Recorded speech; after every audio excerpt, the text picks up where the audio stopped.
పదవులు వద్దు నాయన, నీకు దండం పెట్టిన సినిమా తీయాలి. ఎమ్మెల్సీ వద్దు నాకు. సినిమా తీసే ఉన్న కిక్కు, దీంట్లో ఉన్న మజా, దీంట్లో ఉన్న ఆనందం, ఈ సినిమా బ్లాక్ బస్టర్ కొట్టిన భార్య పిల్లలతో అట్లా పడుకుంటే వచ్చే తృప్తి నాకు ఏ ముఖ్యమంత్రి పదవి వచ్చినా రాదు. నాకు ఎమ్మెల్సీ రాజ్యసభ ఇస్తుంటారట కదా, ఏం నాకు వద్దు అని చెప్తున్నా. మీకు మీ ద్వారా చెప్తున్నా, నాకు ఏ పదవి అదే మీ ద్వారానే చెప్తున్నా, నాకు ఏ పదవి వద్దు. నేను సినిమా బ్లాక్ బస్టర్ సినిమా తీయాలని విష్ చేయండి, నాకు నన్ను ఆస్వాదించండి. మండల గణేష్ గారు ఇక్కడ అన్న అంటే యాక్చువల్గా 7 సంవత్సరాలు తర్వాత తప్పిపోయిన పిల్లవాళ్ళగా అని చెప్పేసి అంటున్నారు. మరి ఎందుకు తప్పిపోవాల్సిన అవసరం ఎందుకు వచ్చింది? ఇప్పుడేమో మీ ఆత్రత చూస్తుంటే అర్థం ఉంది. ఇప్పుడు ఇప్పుడే సినిమా అనౌన్స్ చేసేలాగా ఉన్నారు మీ ఇది చూస్తుంటే కనుక. సో ఫస్ట్ సినిమా ఏం ఉండబోతుంది? 7 సంవత్సరాలు ఎందుకు మిస్ అయ్యారు? ఎందుకు మిస్ అయ్యానంటే, దరిద్రం ఇచ్చి తలుపు కొడితే తలుపు తీశానమ్మా. అందరూ రోజు లక్ష్యం వస్తుంది కదా, ఇవాళ లక్ష్యం అనుకున్నాను. అర్లీ మార్నింగ్ తలుపు తీస్తే దరిద్రం వచ్చింది. రాజకీయం ఇది ఎత్తే నువ్వు ఇది అది అనుకున్నా. దూరపు కొండలు ఉన్నగుంటాయి కదా, దగ్గరికి వెళ్తే తెలుస్తుంది నాకు గతుకులన్నీ. రాజకీయాల్లో ఒకటి గుర్తుపెట్టుకోమ్మా, సినిమా ఇండస్ట్రీలో అందరినీ మొక్కుకుంటూ మన టాలెంట్ని చూపించుకుంటూ పైకి రావాలి బాబు. ఇది మొక్కుంటూ. రాజకీయాల్లో అందరిని తొక్కుంటూ రావాలి. తొక్కుంటూ వచ్చే వరం మన దగ్గర అర్థం కావట్లేదు.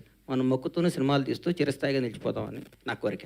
మీ బ్యానర్లో ఫస్ట్ సినిమా ఏది ఉండబోతుంది? ఇప్పుడు రీఎంట్రీలో ఒక రకంగా రిలీజ్ లాగా రీఎంట్రీ మీది. ఇప్పుడు ఒక 7 సంవత్సరాల గ్యాప్ తర్వాత ఫస్ట్ సినిమా ఏది ఉండబోతుంది?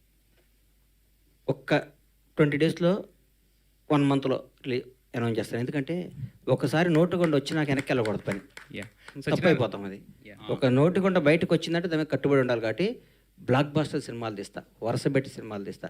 సినిమానే జీవితం. Wish you all the best అండి. సత్యనారాయణ గారు, నాకు 24 క్రాఫ్ట్ల మీద అవగాహన ఉంది. మై ఏజ్ ఆఫ్ 15 years నేను సినిమా ఇండస్ట్రీ ఫిల్మ్ ఇన్స్టిట్యూట్ స్టూడెంట్గా వచ్చా. అప్పటి నుంచి సినిమా రంగంలో ప్రొడక్షన్ బాయ్ దగ్గర నుంచి, ప్రొడక్షన్ బాయ్కి ఏ విధంగా డబ్బు వస్తుంది దగ్గర నుంచి, ప్రొడక్షన్ మేనేజర్ దగ్గర నుంచి ప్రతి దాంట్లో నాకు తెలుసు. ఎక్కడ ఏం కొంటే తక్కువకి వస్తుందో నాకు తెలుసు. ఎక్కడ ఏ సీన్, నేను డైరెక్టర్ గారు చెప్పాను, అన్న ఇవాళ ఈ సీన్ కాదన్నా, నా మాటినన్నా అనేవాడిని. నేను అనేవాడు, నాకు తెలుసు అన్న ఇవాళ ఈ సీన్ కాదు. నాకు నో డౌట్. ఆయన ఒక సినిమాకు ఒక కో-డైరెక్టర్, ఒక ప్రొడక్షన్ డిజైనర్, ఒక ఆర్ట్ అసిస్టెంట్, ఎవ్రీ డిపార్ట్మెంట్ కంట్రోల్గా చేశాడు. కాబట్టి ఆయనకు లాభాలు కూడా అప్పుడు అలా వచ్చాయి. ఎందుకంటే సినిమాకి CEO ఉండరు సార్. సినిమాకి నిర్మాత రామానాయుడు గారు ఆదర్శం నాకు. మహానుభావుడు రామానాయుడు గారు సెట్లో పొద్దున్నే ఉండేవాడు, ట్రాలీ చూసేవాడు. నా కళ్ళారు చూశాను ఆయన దగ్గర, మేము సినిమాలు చూసేవాళ్ళం. అట్లా ఉండాలి సినిమా అంటే. ఎందుకు నిర్మాత అనేవాడు బిడ్డ కదా సార్. కడుపులో తల్లి గర్భంలో బిడ్డని ఎంత నీట్గా డెలివరీ చేస్తుంది. ఊరికే ప్రెగ్నెన్సీ అయినా కూడా ఒక ఆడం ఎట్లా పెడితే అట్లా తిరిగి అయినా బిడ్డ లైఫ్ పోతుంది కదా. సినిమాని మన బిడ్డని ఎంత బాగా తల్లికి డెలివరీ ఇస్తుందో మన సినిమాని అంత బాగా డెలివరీ ఇస్తే నిర్మాత అంత కష్టపడితే బ్లాక్ బస్టర్ వస్తుంది. ఒక్కోసారి మిస్ అవ్వచ్చు. హరీష్ శంకర్కున్న టాలెంట్కి, హరీష్ శంకర్కున్న కష్టపడే తత్వానికి చిన్న మన బచ్చన్ మిస్ అయింది. ప్రతి మిలిటరీ మన సరిహద్దులు ఉండే సైనికుడు కొట్టిన ప్రతి బుల్లెట్ అవతలడికి తగలదు. ఒక్కోసారి మిస్ అవుతుంది. మిస్ అయినంత మాత్రం సైనికుడు కాకుండా పోతాడా? అంతే. హరీష్ శంకర్ అంటే నాకు తెలుసు. ఒక పూరి జగన్నాథ్ అంటే తెలుసు. పూరి జగన్నాథ్ గురించి అని చెప్తాను. పూరి జగన్నాథ్ బౌన్స్ బ్యాక్ వచ్చి పోకిరీలు తీస్తాడు. మళ్ళీ నేను రాసుకోండి, మీరు చెప్తాను. ఒక టెంపర్ తీస్తాడు, రాసుకోండి, మళ్ళీ చెప్తాను. కానీ థ్యాంక్ యూ. నాలాంటి ఉంటే నీళ్ళు చేస్తా చేయరమ్మా. వీళ్ళు వీళ్ళకి కొత్త వాళ్ళు ఇంగ్లీష్లో మాట్లాడే వాళ్ళు వస్తారు. సార్ యాక్చువల్లీ తీసానంగానే మా తెలుగు మర్చిపోయి ఇంగ్లీష్ మాట్లాడే తపనలో ఫ్లాపులు తీస్తారు వీళ్ళు. నాలాంటి కసి ఉన్నాడిని నమ్ముకోండి, నాలాంటి తపన ఉన్నాడిని నమ్ముకోండి, బ్లాక్ బస్టర్ సినిమాలు తీయండి. మీరు వేణుస్వామి కంటే మీరే జ్యోతిష్యం బాగా చెప్తున్నారు సార్.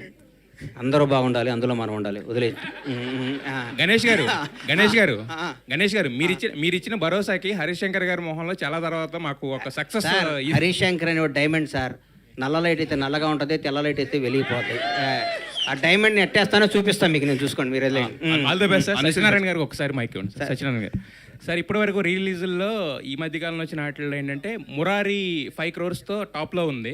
సో మరి గబ్బర్ సింగ్ అప్పటికే ఒక ఇండస్ట్రీ హిట్ కింద అన్నింటినీ మొత్తం బ్లాక్ బస్టర్ రికార్డ్స్ అన్నింటినీ తుడిచిపెట్టింది కదా. మరి ఈసారి మురారి రికార్డ్ని కూడా టచ్ చేసే అవకాశం ఏమైనా ఉందంటే? మీకు ప్రీ బుకింగ్స్ మీకు తెలుసు కాబట్టి అది 5 crores కలెక్ట్ చేసింది. ఇంద్రా కూడా 3 crores దగ్గర ఆగిపోయి.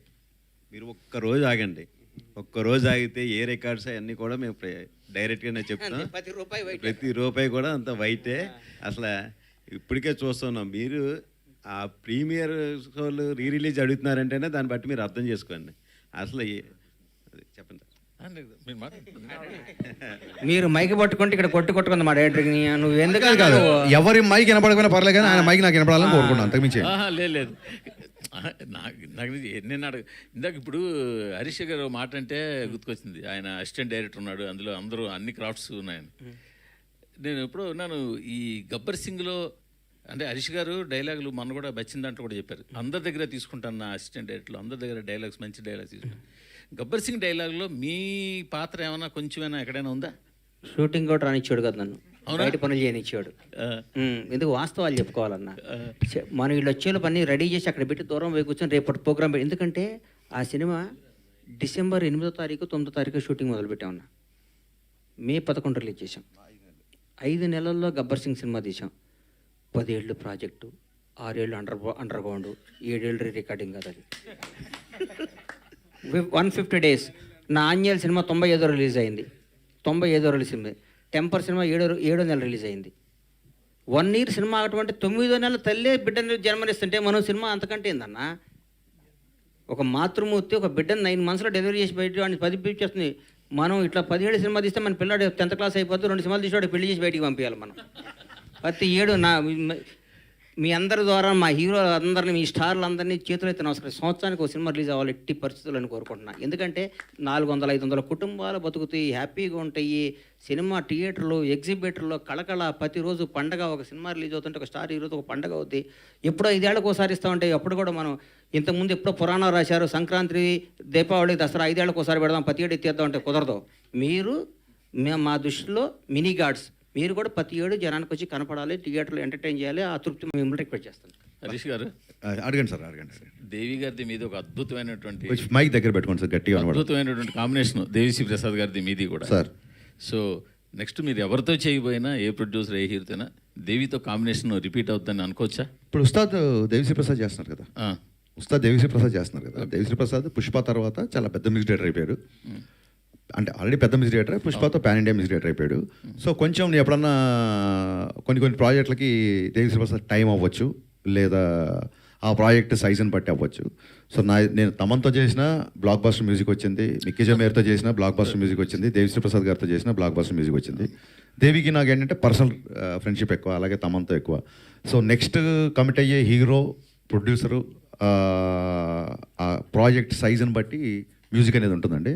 ఇప్పుడు మా బండ్లంతో సినిమా చేస్తే ఖచ్చితంగా హిట్ కాంబినేషన్ రిపీట్ చేయాలంటారు కాబట్టి హెచ్+లో మనం 100% దేవిశ్రీ ప్రసాద్తోనే వెళ్తాము. అండ్ ఇందాక మీరు ఆయన అడిగిన ప్రశ్నకి చాలా మంది దగ్గర తీసుకున్నాను డైలాగులు, చాలా మంది దగ్గర కాదండి, ఒకళ్ళే ఇద్దరు టీంలో డైలాగ్ సపరేట్ ఉంటారు. గబ్బర్ సింగ్లో ఫస్ట్ ఈయనకి నరేషన్ ఇచ్చినప్పుడు కొన్ని డైలాగులు చెప్పగానే ఈయన లేచి గంతలేసి, అన్న ఇలాంటి నాకు ఒక 20-30 డైలాగులు కావాలన్నారు. సో గబ్బర్ సింగ్లో ఆయన డైలాగ్ రాయకపోయినా నో డౌట్ ఒక సినిమా స్థాయికి కావాల్సిన పంచులన్నీ అతని స్పీచ్లో మనం ఉంటాయి. అతను ఎప్పటికైనా సరే డెఫినెట్గానే అప్పుడు అంటే గబ్బర్ సింగ్ ఆడియో ఫంక్షన్ కానీ ఆయన స్పీచ్ పవర్ ఏంటో తెలియలేదు, అప్పటికి షూటింగ్ అయిపోయింది. నెక్స్ట్ సినిమాల మట్టుకు ఖచ్చితంగా గణేష్ గారి సహకారం ఆయన వద్దనా నేను తీసుకోబోతున్నా. అండ్ ప్రతి డైలాగ్ రావడానికి ఆయనే కారణం.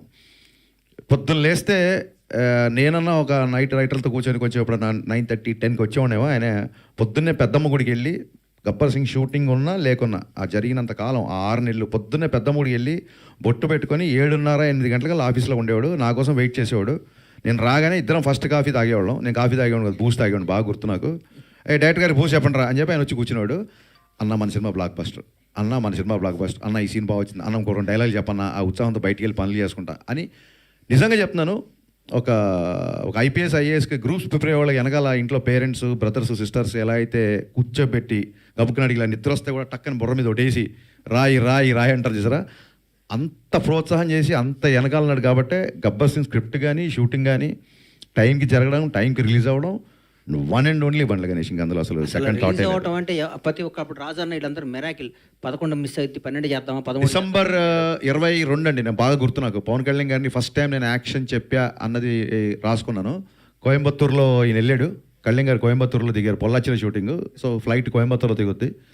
ఈయన వెళ్ళి 10 o'clock ఫ్లైట్, ఆయన ఇక్కడ 10కి ఎక్కితే 11:30, 12కి ఆయన అక్కడ రిసీవ్ చేసుకొని కరెక్ట్గా మధ్యాహ్నం 12:22 లైట్గా చినుకులు స్టార్ట్ అయ్యి ఫస్ట్ టైం పవన్ కళ్యాణ్ గారికి డిసెంబర్ 22వ తారీఖు నాడు యాక్షన్ చెప్పి, అంటే ఆల్మోస్ట్ 1 week పోయినట్టే. 1 week అంటే పెద్దగా, జనవరి స్టార్ట్ చేసినట్టే. జనవరి, ఫిబ్రవరి, మార్చ్, ఏప్రిల్, మే 11 సినిమా రిలీజ్ అయింది. 5 నెలల్లో గుజరాత్లు, గుర్రాలు, స్విట్జర్లాండ్లు, పాటలు, ఫైట్లు, ఫిలిం సిటీలో మొత్తం డబ్బింగ్, పోస్ట్ ప్రొడక్షన్, మ్యూజిక్ 5 నెలల్లో సినిమా రిలీజ్. అంటే రోజుగా 2-3 గంటలు పడుకునేవాడు నేను. బట్ పొద్దున పవన్ కళ్యాణ్ గారితో గుర్రం షాట్, పొద్దున పవన్ కళ్యాణ్ గారితో ఫైట్, పొద్దున పవన్ కళ్యాణ్ గారితో ఇంటర్వెల్ వార్నింగ్, పొద్దున ఈ డైలాగ్ నాకు కొంచెం తిక్కుంది, రేపు ఈ షాట్ తీయబోతున్నాం. ఈ ఎక్సైట్మెంట్ వల్ల, ఒక అడ్రలిన్ రష్ వల్ల నాకు ఆయనకి ఎంత పట్టేది కదా. పొల్లాచిలో కూడా ఆపోజిట్ డ్రోమ్స్ షూటింగ్ అయిపోగానే ఈయన వచ్చి మా రూమ్లోకి వచ్చిన రైటర్లతో పాటు రమేష్ రెడ్డి గారు పడతాడు, రమేష్ రెడ్డి గారు, సతీష్ గారు, వీళ్ళందరూ సతీష్ వేగేసిన, రమేష్ రెడ్డి, మా కోడేటర్ బాబీ. వీళ్ళు ఏం టీం అండి వీళ్ళందరూ, ఎంత గొప్ప వాళ్ళు అండి పాపం. సో అంటే పక్కన ఉన్నాడు, మనం అభివృద్ధి కోరుకునేవాడిని మనం పక్కన పెట్టుకోవాలి సార్. రమేష్ రెడ్డి గారు కానీ, సతీష్ విజయ్ కానీ, మన విజయ్ కానీ, బుజ్జి బాబీ కానీ, వీళ్ళందరూ ఎట్టి పరిస్థితుల్లో కొట్టాలి, ఎట్టి పరిస్థితుల్లో కొట్టాలి. అబ్బాబ్బాబ్బా, గ్రేట్ ఎక్స్పీరియన్స్ అన్న గబ్బర్ సింగ్ గారు. ఇంకోటి ఏంటంటే మీ స్పెషల్ అనా, అప్పట్లో మాకు బాగా గుర్తు, ఇందాక ఆయన చెప్పినట్టు అప్పుడు నువ్వు ఏడన్నావు, ఇప్పుడు వచ్చావు. మీ దగ్గరికి వచ్చేస్తే మీ దగ్గరికి వచ్చిందేనండి, ఇంకా నేను అప్పుడు పుట్టలేదంగా పుట్టలేదు, మా ఇండస్ట్రీకి వచ్చింది ఈ మధ్య వచ్చావు అన్న. అదే కానీ అప్పట్లో అప్పుడు ఆ వినాయకరావు గారు, ఆ చరిత్ర వేరు. సూపర్ హిట్ ఈ మాటలు ఎక్కువ వినిపిస్తుండే. బట్ మీ దగ్గర నుంచి ఈ బ్లాక్ బస్టర్ అన్నది మీరే పాపులర్ చేసిన వాడు కదా. అంటే ఎందుకో అన్న మూర్తనా, అతి తక్కువ కాలం కూడా మీరు నాకు అత్యంత ఆప్తులు, నాకు సన్నిహితులు. నేను 7 ఏళ్ళు ఇండస్ట్రీకి దూరంగా లేనన్న ఫీలింగ్ కల్పించింది మీరు నాకు. ఫీలింగ్ కాదు, ఎందుకంటే ఇండస్ట్రీలో ఏం జరుగుతుందన్నా, ఏంటన్నా, అసలు ఏంటి సినిమాలు, ఏంటి ఏ నిర్మాతకి ఏంటి ఎట్లా, నాకు సినిమా హిట్టా నిర్మాత మిగిలిన అని అడుగుతాను. కథ ఏమడగను, నాకు అలవాటు అది. నాకు ఎందుకంటే నిర్మాత అనేవాడు బాగుండాలి. చెట్టు బాగుంటాయి కదండి కాయ కోసేది, చెట్టు ఎండిపోతే కాయ ఎక్కడ వస్తుంది, వీళ్ళు ఎక్కడికి వస్తారు. అందుకని ప్రతి నిర్మాత బాగుండాలి, ప్రతి నిర్మాతకు లాభాలు రావాలి, సినిమా తీసిన ప్రతి నిర్మాతకి లాభాలు రావాలి. అట్లాగే ఎవరి పని వాళ్ళే చేయాలి. మా ఊర్లో ఒక చేపలు పట్టేవాడు ఉండేవాడు, చేపలు పడుతూ రోజు చేపలు పట్టుకొచ్చి బయటికి రాగానే కొనుక్కొని అమ్ముకొస్తుంటే ఒకరోజు ఆడికి ఒక ఆలోచన వచ్చింది. నేను పట్టుకొని నీళ్ళల్లో పొద్దున్న గోచి కట్టుకొస్తే వీడు అమ్ముకుంటున్నాడు వీడు, అందుకని ఈడే పట్టుకొని వచ్చి గోసి తీసి ప్యాంట్ షర్ట్ వేసుకొని మళ్ళీ షాద్నగర్ మార్కెట్కి వచ్చి అమ్ముకొని పోయేడు. 2 రోజులు 4 రోజులు అయింది. 5వ రోజు వాడితో పాటు 10 మంది పడుతున్నారు చేపలు. అందుకని టెక్నీషియన్లకి, డైరెక్టర్లు అందరికీ చెప్తున్నాను, మీరు సినిమాలే తీయండి, ప్రొడక్షన్లో మేము చేస్తాం, మీరు చేసిన ఇంకో డైరెక్టర్ వస్తాడు. ఇది టాలెంట్, ఇది ఆస్తి కాదు, ఇది ఎవడ బ్రెయిన్. అటు సుజిత్ అనేవాడు సినిమా చూశాడు, ఇలా ఓజీ చూస్తుంటే వణుకు వస్తుంది నాకు. అవును, సినిమా చూశాడు, అట్లాంటి సుజితులు 10 మంది వస్తారు. ఇక్కడ ఎవరు రావచ్చు, హరీష్ శంకర్ అనేవాడు ఒక మామూలు సామాన్యమైన మధ్యతరగతి ఒక అద్భుతమైన ఒక బ్రాహ్మణ కుటుంబంలో పుట్టిన ఒక కుర్రాడు వచ్చి గబ్బర్ సింగ్ సినిమా తీసా అంటే ఇదేం టాలెంట్, ఎవరబ్బాయి ఇలా దాసనాడు రావా ఏనా? కరెక్ట్. అందుకని ఇది టాలెంట్, ఇది పెట్టుబడి కాదు, ఇది సంపద, భగవంతుడు ఇచ్చిన సంపద, ఇది భగవంతుడు అనుగ్రహంతో. చిరంజీవి గారు ఎవరండి, ఒక మామూలు వెంకట్రావు గారు కానిస్టేబుల్, హెడ్ కానిస్టేబుల్ కొడుకు, భారతదేశాన్ని శాసిస్తూ రాబోయే 4-5 తరాలకి బేసేసి ఒక చిరంజీవి అనే పేరు, రాబోయే 100-150 ఏళ్ళు కూడా పలానా టైంలో మెగాస్టార్ చిరంజీవి అనేవాడు ఉండేవాడు. ఒక మామూలు కానిస్టేబుల్ కొడుకు హైదరాబాద్, చెన్నై వచ్చి దేశాన్ని శాసిస్తూ ఇదిరా ఎండింగ్, పద్మవిభూషణ్ అయిపోయింది. ఆయన రేపు మాప భారతరత్న కూడా ఇస్తారు ఆయనకి, భారతరత్నగా ఆయన రిటైర్డ్ అవుతాడు. అట్లా చరిత్రలో కొందరే ఉంటారు, కొన్ని లిమిటెడ్. భగవంతుడు ఈ మధ్య మా ఫ్రెండ్ని అడిగా, ఈ వాచ్ ఎంత అంటే 40 కోట్లు అన్నాడు పెట్టుకుంటే. లలిత జ్యువెలరీ ఒక ఫ్రెండ్ ఒక ఆయన అడిగితే, అదేంటన్నా లిమిటెడ్ ఎడిషన్ 8 చేశాడు అన్న, ఉంటాయన్న తర్వాత చేయరా అన్నాడు. అట్లాగే భగవంతుడు కొన్ని లిమిటెడ్ ఎడిషన్ మనుషులను పుట్టిస్తాడు. ఒక చిరంజీవిని, ఒక పవన్ కళ్యాణ్ని, ఒక రేవంత్ రెడ్డిని, ఒక చంద్రబాబు నాయుడిని, ఒక నరేంద్ర మోడీని, ఇట్లాంటి లిమిటెడ్ ఎడిషన్ కొందరు 130 కోట్ల మంది ఈ భారతదేశంలో కొందరు లిమిటెడ్ ఎడిషన్ కొన్ని పీసులు ఉంటాయి. ఆ పీసులు మనం గౌరవించాలి, పూజించాలి, ప్రేమించాలి. కానీ ఆన్లైన్ మనలాగా అనుకుంటే మన అంత ఎవరు అంటారు. థ్యాంక్ యూ గణేష్ గారు. బాయ్ అన్న. గణేష్ గారు సారీ అన్న. సార్, గణేష్ గారు ఒక క్వశ్చన్ అండి.